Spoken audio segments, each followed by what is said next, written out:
S আলমের নিয়ন্ত্রণে থাকা ব্যাংকগুলোর ঋণ ছাড়ে বিধিনিষেধের মধ্যে কৌশলে টাকা বের করে নিচ্ছে গ্রুপটি।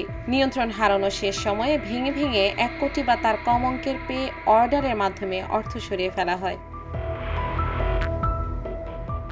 এস আলম গ্রুপের কর্ণধার সাইফুল আলমের জামাতা বেলাল আহমেদ SIBL এর চেয়ারম্যান। তার মালিকানাধীন ইউনিটেক্স এলপি গ্যাসের নামে গত 19 আগস্ট 50 কোটি টাকা বের করা হয়। অগ্রণী ব্যাংকের মাধ্যমে প্রতিটি 90 লাখ টাকা চেক জমা দিয়ে এই অর্থ বের করা হয়েছে। এভাবে প্রতিদিনই বিপুল পরিমাণ অঙ্কের অর্থ বের করে নিচ্ছে গ্রুপটির বিভিন্ন প্রতিষ্ঠান।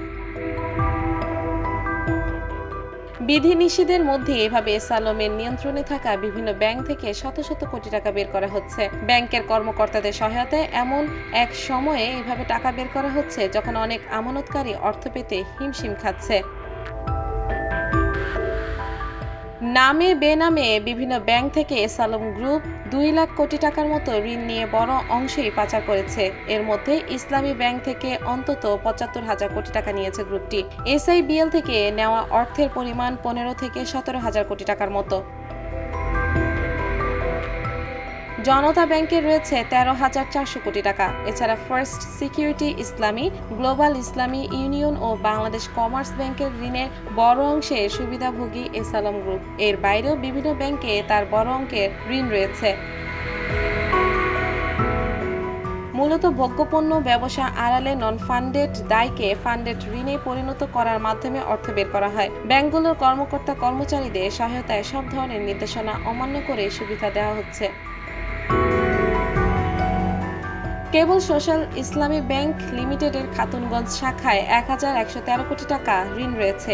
এর মধ্যে ফান্ডেড 375 কোটি টাকা, বাকি 738 কোটি টাকা নন ফান্ডেড। মাত্র 343 কোটি টাকার সীমার বিপরীতে বিপুল অঙ্কের এই ঋণ দিয়েছে ব্যাংকটি। দুটি এলসির বিপরীতে সৃষ্ট বিলের মাধ্যমে 15,31,664 টাকা বের করা হয় 16টি পে অর্ডারের মাধ্যমে।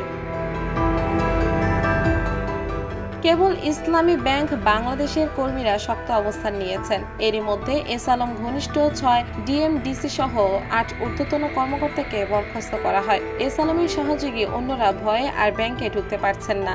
গত 6 ও 7 আগস্ট ইসলামী ব্যাংকের খাতুনগঞ্জ শাখার মাধ্যমে 848 কোটি টাকা বের করার চেষ্টা করে ব্যর্থ হয় গ্রুপটি।